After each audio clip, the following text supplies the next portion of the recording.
I had my rig in low gear, easing across that old river bridge, when the taillights in front of me suddenly weren't on the road anymore. They just dropped. Metal screamed, glass blew out, and a black sedan snapped through the guardrail like it was cardboard and vanished into the dark water below. I didn't think. I just locked the brakes, jumped out into the storm, and hit the river so hard it knocked the breath out of me. By the time I smashed her window and dragged her up, this woman in a red dress was limp in my arms, rain washing the mascara down her cheeks like ink. I got her breathing again on the muddy bank, kneeling there in the flashing lightning, my shirt soaked and my heart pounding in my ears. That's when I saw it, a silver briefcase drifting past us like it was trying to escape, same as her. I snatched it, popped the latches, and froze. In one glance, I realized this wasn't some random drunk crash. I knew that face in the files, and I knew the logo on those documents. The woman I'd just pulled out of the river worked for the same people who'd ruined my life, and now I had proof in my hands that might finally let me ruin theirs. If you want to hear how one rainy night on that bridge turned into a fight with one of the biggest trucking outfits and put my life back in gear, stick around and hit subscribe for stories like this. Names: Hank Mercer. I've been running freight longer than some dispatchers have been alive. I know every crack in that river bridge, every pothole leading up to it, every way the fog settles on a wet night. But nothing in all my years behind the wheel prepared me for watching a car go airborne right in front of me like that. 1 minute I'm humming along with the wipers thumping, listening to late-night radio and nursing a truck stop coffee. Next minute, there's a sedan drifting over the center line, kissing the guardrail once, twice, like a drunk trying to find the door handle. Then the back end fishtails. The front tires climb the rail, and the whole thing just disappears. No brake lights, no horn, just empty road and the sound of my own engine. I yanked the wheel, stomped the brakes so hard my load groaned behind me and slid sideways across the lane. The trailer shuddered but held. I killed the engine, grabbed my flashlight, and hit the rain running. The river was up from 3 days of storms, swollen and angry. I could see the sedan's taillights glowing underwater like demon eyes. I didn't see anybody moving inside. I sure as hell didn't see any cops or tow trucks or good Samaritans lining up. It was just me, my steel-toe boots, and a whole lot of cold water. I didn't think about the weight of my work boots or my wallet or my phone. Didn't think about the fact that I can't really swim, so much as thrash with intent. I just went over the embankment, slid down the mud on my backside, and dove. Water hit me like a busted airbag. It was black and full of debris, kicking me in the ribs and trying to roll me under. I followed the faint red taillights, my boots dragging, my lungs burning. When my hands found the car, the engine was already ticking dead. Driver's side was jammed against a rock. Passenger window was spider-webbed, but not broken. I wiped at the glass with my sleeve and saw her. Young, mid-30s maybe, blonde hair floating around her face, red dress twisted around her legs. Her head was slumped against the headrest, mouth open, bubbles leaking out slow. I used my elbow to finish what the river started. Glass shredded my sleeve, bit into my skin, but it opened. I reached in, unbuckled her with hands that somehow found the belt in the dark, and pulled her through, kicking off the muddy bottom to get us both up. Breaking the surface felt like getting born and drowned at the same time. Rain slapped my face, thunder boomed, and lightning lit us up for anybody watching, which turned out to be no one at all. Her head lolled against my shoulder, and I could smell cheap champagne and expensive perfume mixed with river water. I slogged us onto the bank, laid her on the grass, and started compressions like I'd seen in 1,000 safety videos. Come on, sweetheart, breathe. Don't make me explain this to a trooper. After what felt like 100 pushes and 2 desperate breaths, she coughed hard, spit river water in my face, and sucked in air like a drowning person. Because that's exactly what she was. Her eyes fluttered but didn't really focus on me. She mumbled something that sounded like stop and please, but it was slurred, tangled. Yeah, she was drunk, no question. I could smell it even through the rain. But there was more in that voice. Fear that didn't belong to somebody who'd just decided to take herself off a bridge. While she fought for breath, something shiny bumped my leg. I looked down and saw a silver briefcase bobbing in the shallows, like it had bailed out of the car at the last second. It was the kind of case you only see in movies or corporate meetings, the kind you expect to hold money or secrets. I grabbed it, set it next to her, and flicked the latches open. The inside was bone dry thanks to a rubber seal. Neat stacks of folders with a familiar logo stared back at me, big blue letters that twisted my gut. TransNational Freight Logistics. TransNational. The same company that had killed my pension blacklisted me for speaking up about safety and put half my old buddies out of work. For a second, my vision tunneled. I wasn't on a riverbank anymore.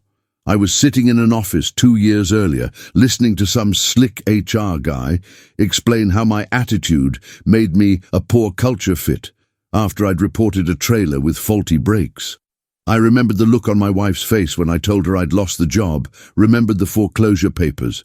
And now here it was again, that cursed logo, staring up at me from a dry briefcase rescued out of a drowning car. This wasn't random. This had weight.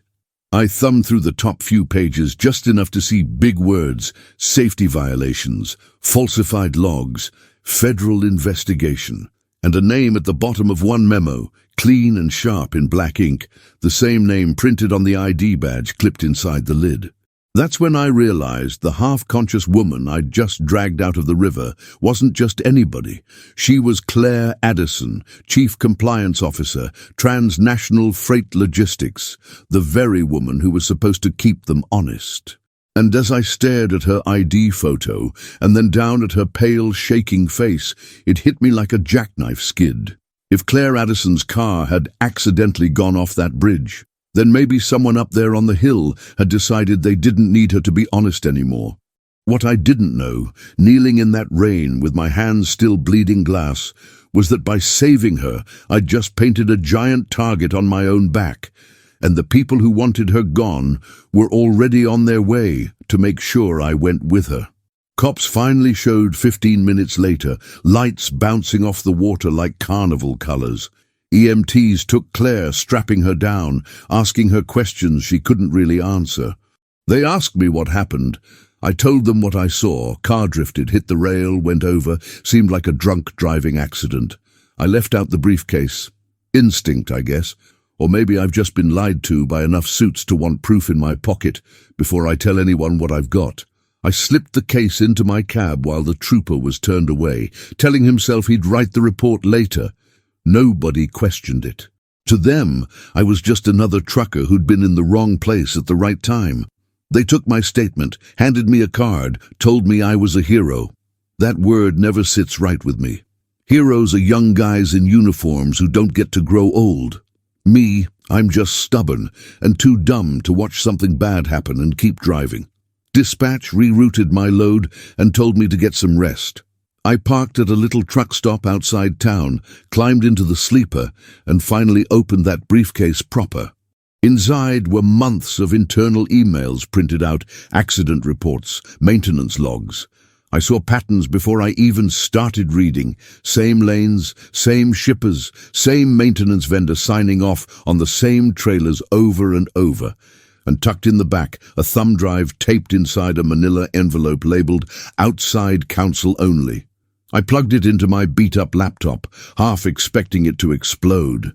Instead, I got a folder full of audio files and dashcam clips with boring names like Unit 5471, Event Review. I clicked the first one and watched a transnational truck barrel down a mountain grade, brakes smoking, driver yelling on the CB for help before the screen went white. I sat there in the dim light of my cab, listening to that man die, and I knew exactly what I was looking at. The wreck that killed my friend Luis 2 years back. The one the company swore was his fault. The one I'd raised hell about until they tossed me. But now, in my own hands, I had the truck's black box data and HD video that told a different story. You could see the maintenance alerts flashing, the override message where somebody in the office had cleared the fault without telling the driver. Whatever Claire Addison had been building in this briefcase, it wasn't just a file. It was a loaded gun aimed at her own employer. I should have closed the case, turned it over to the cops, and walked away. That's what a smart man with a mortgage and a quiet life would have done. But my mortgage was long gone, my life wasn't quiet, and I owed Luis better than the company's version of events. So I did the dumb thing. I made a copy of everything, dash cam clips, emails, black box logs. I dumped it all onto my own drive, naming the folder Tax Stuff. So if anybody snooped, they'd fall asleep before they got curious. I didn't know it yet, but that little act of paranoia was the first move in a war I hadn't even realized I'd joined. Next morning, I drove to the hospital. Part of me just wanted to make sure the woman I'd pulled out of the river was still breathing. Another part wanted answers. I signed in, followed the smell of disinfectant and burnt coffee, and found her room guarded by a bored deputy scrolling his phone. "Can I help you?" he asked, not looking up. "Name's Hank Mercer," I said. "I'm the one found her. Figured I ought to check she's still kicking." He eyed me, then shrugged. 10 minutes. She's doped up and the detectives already had their turn." Inside, Claire looked smaller without the red dress and the river trying to kill her. Hospital gown, IV, oxygen tubing resting near her, not in, like they weren't sure she needed it. Her hair was damp and clean now instead of plastered to her face. The corporate badge from the briefcase sat on the tray table, like they'd fished it out of her purse. Her eyes flicked open when I stepped in, sharp, green, not nearly as out of it as the deputy thought. "You," she croaked, "you were at the bridge." "Yeah," I said, pulling up a chair. "You owe me a new pair of boots, by the way. River ate the old ones." She tried to laugh and winced.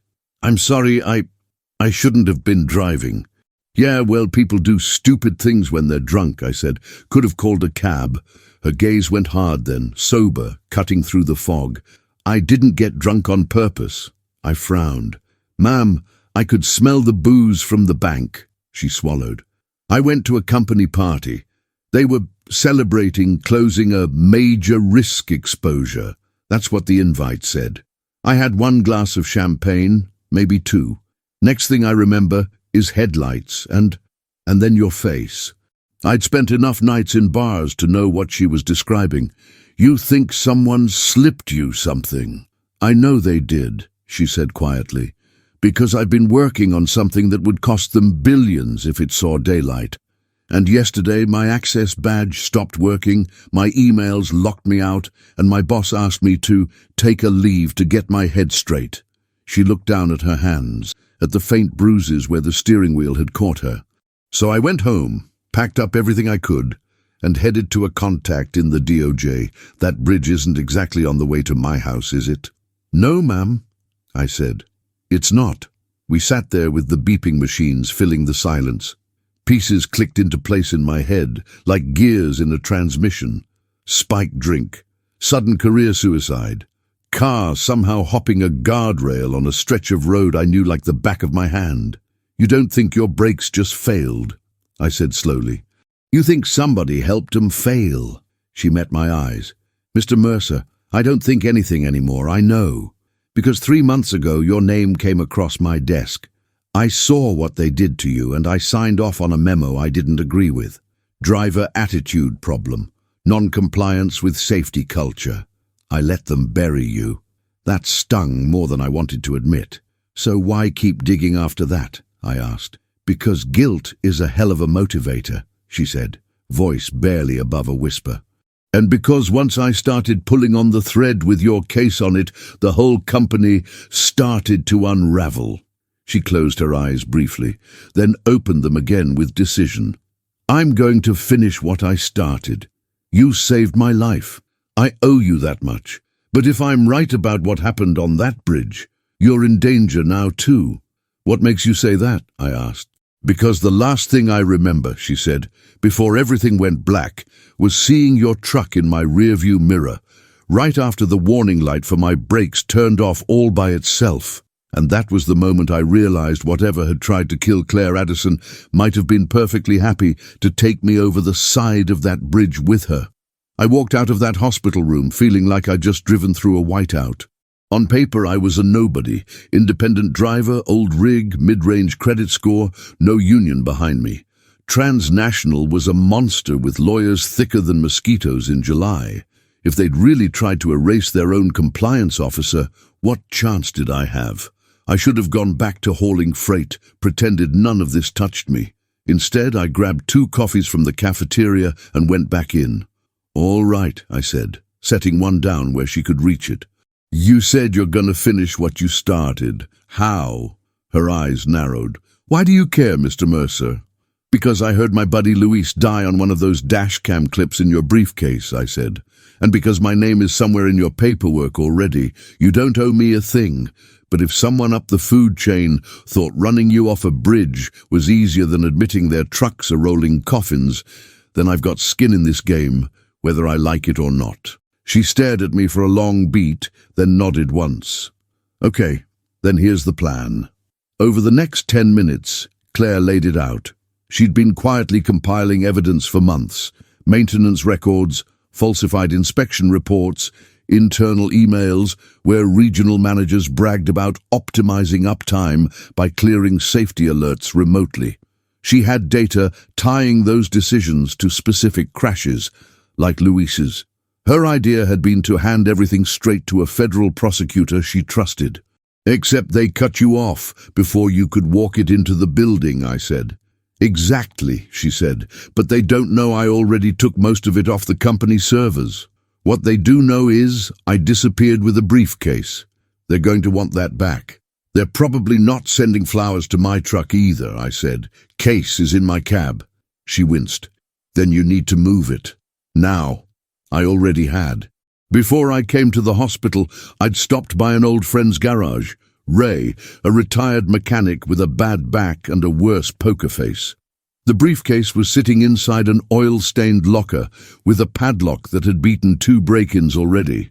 What she didn't know, and what I didn't tell her, was that the copy of everything was on a drive gaffer-taped under my bunk. "Let's say we keep the files safe," I said. "Then what? You're stuck in here for at least a week. I'm one guy with a truck and a healthy fear of prison. How do we get anyone to listen?" Her lips curled into something that wasn't quite a smile. "We use what your truck does better than anything else. Document." I frowned.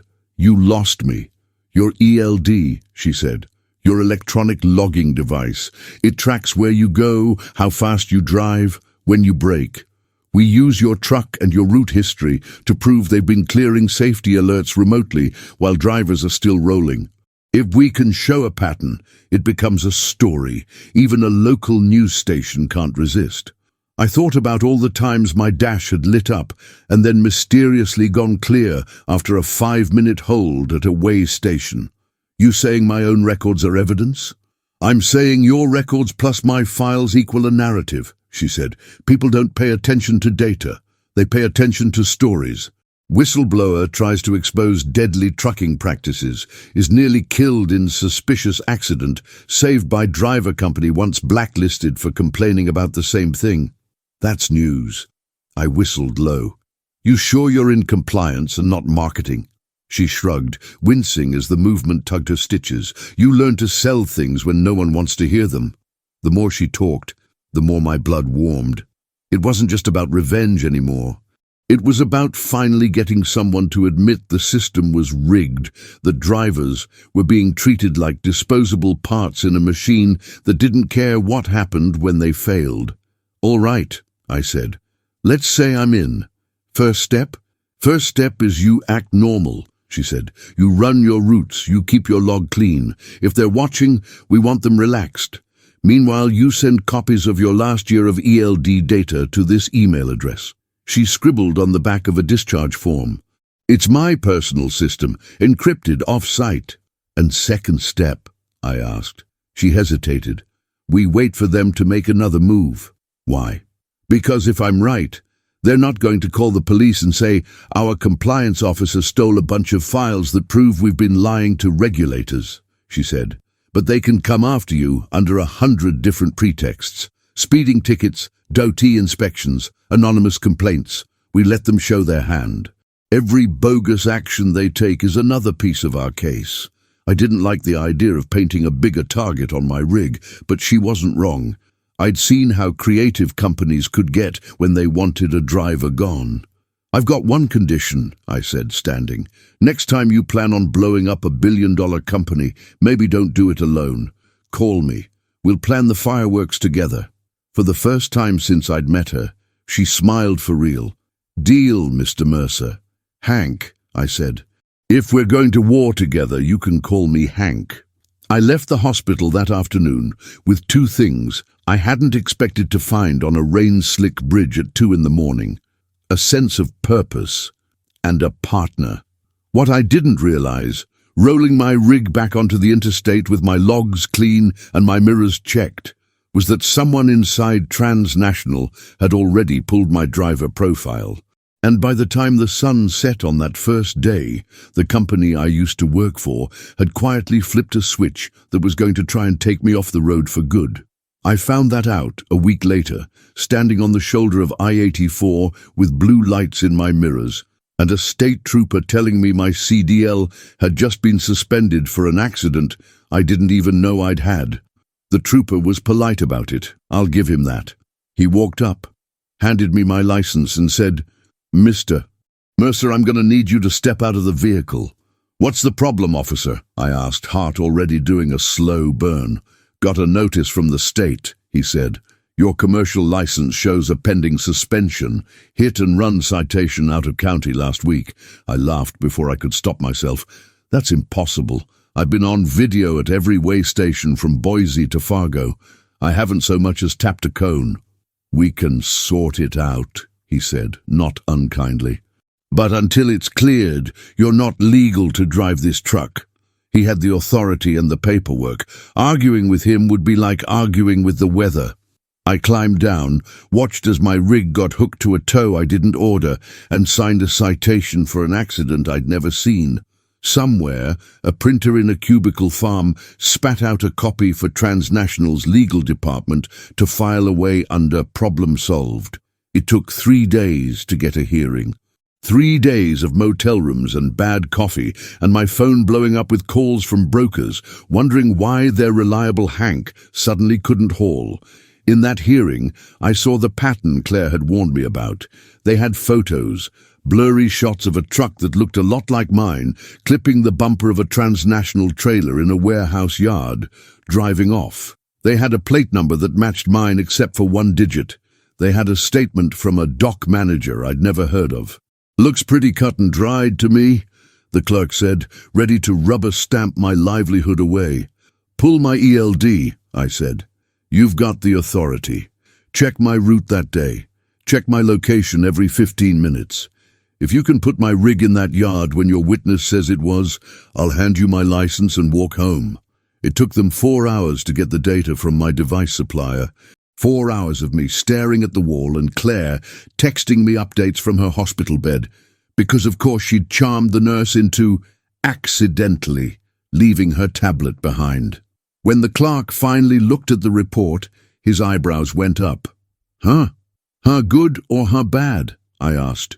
According to this, he said, turning the monitor toward me, your truck was 300 miles away at the time of the alleged incident, at a way station, under inspection. So, unless I've learned to teleport 18 wheels at once, I said, someone's got the wrong guy. He cleared his throat. Seems that way. I'll recommend lifting the suspension. Might take 48 hours to process. 2 days without income, plus the 3 I'd already lost. Not fatal, but the timing wasn't an accident. And the company involved? Take a wild guess. The dock manager who'd given the statement, on TransNational's payroll. I walked out of that hearing more angry than relieved. They'd tested the line, seen how easy it would be to sideline me. Next time, they might try harder. That night, Claire called. You all right? She asked, voice still raspy but stronger. Define all right, I said. They tried to ghost my license with a fake hit and run. That means they're scared, she said. Scared people make mistakes. You sound way too excited about that. I've been going through your ELD data, she said. I found something you need to see in person, and I think we're running out of time to keep this quiet. 2 days later, I picked her up outside the hospital. She signed herself out against medical advice, walking stiffly, but with more determination than most healthy people I know. She climbed into the passenger seat of my rig, like she'd been doing it her whole life, eyes sweeping the dashboard, the log device, the road ahead. You sure you're up for this? I asked. She buckled in. They already tried to kill me once. I'd rather spend whatever time I've got left doing something useful. We drove to Ray's garage. He locked the bay door behind us, nervous eyes flicking to the street every few seconds. I grabbed the briefcase from his locker, my backup drive from under the bunk, and laid everything out on a workbench. Claire opened her laptop and pulled up a map dotted with colored lines. This is your last 6 months, she said. Green is normal. Yellow is where your truck threw a maintenance code. Red is where that code was cleared remotely while you were still moving. The map looked like a Christmas tree had exploded on it. Now, she said, overlaying another set of marks, these are TransNational's recorded driver error incidents for the same period. Notice anything? The red lines and the incident markers matched up like two halves of a zipper. Every time they clear a safety alert while a driver's rolling, I said slowly, there's a spike in crashes. Exactly, she said. And when we line that up with the internal emails from your briefcase about maximizing rolling uptime, it paints a very specific picture. Negligence, Ray muttered. Weaponized negligence. Jury's going to love that phrase, Claire said, especially after they see what else I found. She pulled up a video file. My breath caught. It was me crossing that river bridge the night I pulled her out. Only this time I was watching from a camera mounted high on a pole, one of those 4-way traffic eyes the DOT installs and then forgets about. We watched the sedan drift, hit the rail, go over. We watched my truck slam to a halt. In the corner of the screen, a small icon flashed, "Brake system fault cleared." "Where's that coming from?" I asked. "Back-end logging," she said. "Someone accessed your truck and her car's telematics within the same 60-second window. You're telling me someone shut off her brake warning remotely? I'm telling you someone inside a system that talks to both your truck and her company car cleared 2 alerts just before she went airborne," she said. "And I've got a pretty good idea who had those access credentials." The name she showed me next made my stomach drop. It was one I knew from past arguments, memos, and meetings I'd rather forget. A man whose job, that officially sounded boring but unofficially was, make problems go away. TransNational's Director of Risk Management, Darren Cole. The same guy who'd looked me in the eye 2 years earlier and said, "Hank, accidents happen. You can either move on, or we can help you find employment elsewhere." Nay, and as I stared at his name under the access logs, I realized we weren't just up against a careless company anymore. We were up against a man who'd turned killing people quietly into a line item on a spreadsheet. And he'd just noticed 2 of his ghosts had climbed out of the river and started talking. Once we had Cole's name tied to the logs, the question wasn't if we were going to hit back, it was how. "Courts take time," Claire said, pacing the garage as much as her stitches would allow. "Years. They'll bury us in motions until you're broke and I'm burned out. We need daylight now, before they can destroy these systems or fake an internal audit." "Media," I said. "You want to go public. I want to make it impossible for them to quietly settle this and write off the dead as acceptable losses," she said. "And I know just the stage." 2 weeks later, the town council held a meeting about bridge safety and infrastructure improvements at the very same riverfront where I'd dragged her out. Claire made sure that meeting got a new agenda item: public comments on transportation safety. By then, she'd slipped enough documents to a hungry local reporter that rumors were already swirling. "Anonymous sources allege major carrier-cutting safety corners," the headline said. Nothing that named names yet. just enough to make execs sweat through their tailored shirts. The night of the meeting, the room was packed. Drivers, families, a TV crew that absolutely did not usually care about council minutiae. Claire wore a plain blazer instead of the red dress, but more than one person did a double take when she walked in beside me. Maybe they recognized her from the leaked photo of the mystery woman pulled from the river. Maybe they were just wondering what a corporate type was doing holding hands, figuratively, not literally, with a trucker in scuffed boots. When public comments opened, Claire squeezed my elbow. "You start," she whispered. "You're the one they'll relate to." So I stepped up to the microphone, heart pounding harder than it ever had on a mountain grade. "Name's Hank Mercer," I said. "Independent driver, local resident. Couple weeks ago, I was the guy who stopped his truck on that bridge when a car went over. You could feel the room lean in. I'm not here to talk about how scary that was," I said. "I'm here to talk about why it happened. Because it wasn't just some drunk woman in a fancy dress made a bad choice."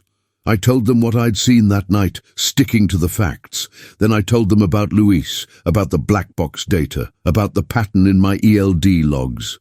Every time I said remote clearing of safety alerts, Claire projected a graphic behind me, a simple chart with red lines climbing every time someone in an office thought uptime mattered more than breaks. I watched the council members' faces shift from bored to concerned to angry. The TV camera's little red light might as well have been a target on TransNational's back.